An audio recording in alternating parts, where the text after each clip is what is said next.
une heure, j'ai refusé de céder ma place. Je m'oubliais dans le mouvement mécanique de mes bras. Je traçais d'amples ellipses dans l'air, comme si je voulais attirer à moi une chose qui me résistait. Hugh maniait les rames en face de moi. Derrière lui, assise à la proue, les yeux dissimulés par la visière d'un chapeau de soleil, Emma étudiait une carte déployée sur ses genoux.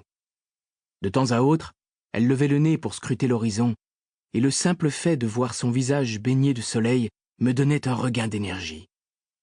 J'avais l'impression que je pourrais ramer indéfiniment. Mais soudain, Horace, qui pilotait la barque voisine, nous a demandé quelle distance nous séparait encore du continent. Emma a lorgné l'île en plissant les yeux. Puis elle s'est penchée sur sa carte et a évalué la distance en écartant les doigts. Finalement, elle a déclaré, hésitante, « 7 kilomètres !»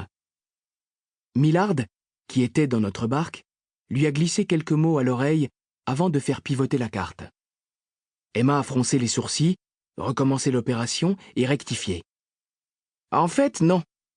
Plutôt 8,5. » Je me suis senti faiblir. Et visiblement, je n'étais pas le seul. 8 kilomètres et demi.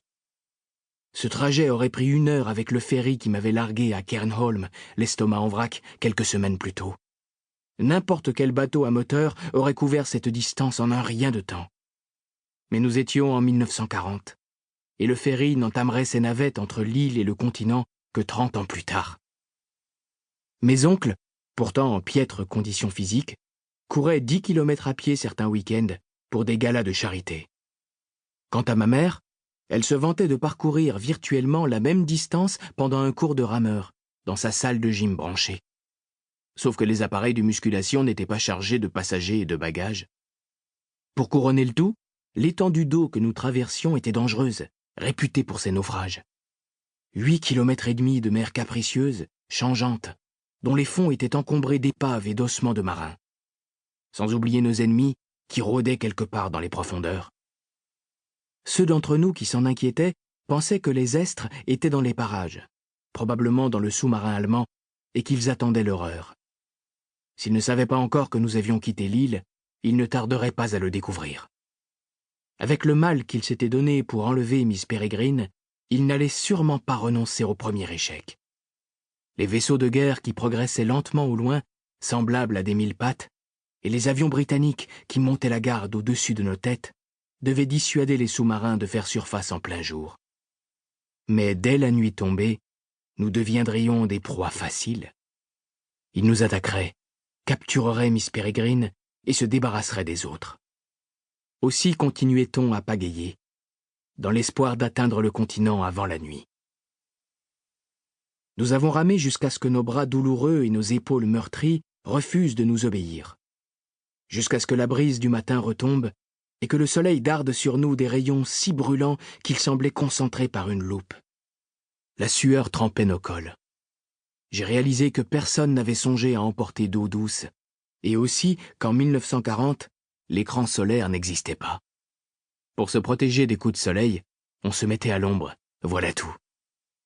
Nous avons ramé jusqu'à ce que nos mains se couvrent d'ampoules. Ramé au-delà de l'épuisement, alors même que nous étions certains de ne plus pouvoir faire un geste.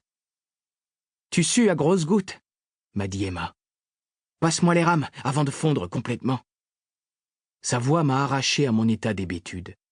J'ai sursauté et hoché la tête avec reconnaissance avant de lui céder ma place. Mais au bout de 20 minutes, j'ai voulu la récupérer. Je n'aimais pas les pensées qui venaient me hanter quand mon corps était au repos. J'imaginais mon père, se réveillant dans notre chambre d'hôtel de Cairnholm pour s'apercevoir que je lui avais faussé compagnie, découvrant la lettre troublante d'Emma, paniquant. Des souvenirs des événements terribles que j'avais vécus récemment me revenaient par flash. Un monstre me traînait dans ses mâchoires. Mon ex-psychiatre faisait une chute mortelle. Un homme enseveli dans un cercueil de glace, arraché momentanément à l'autre monde, me croassait quelques mots à l'oreille, la gorge déchiquetée. Alors, malgré mon épuisement, mes mains écorchées, ma colonne vertébrale douloureuse, j'ai recommencé à ramer. J'ai essayé de me vider la tête, de ne penser à rien. J'avais une étrange impression de dédoublement, comme si j'étais à la fois un forçat condamné aux galères et un naufrage.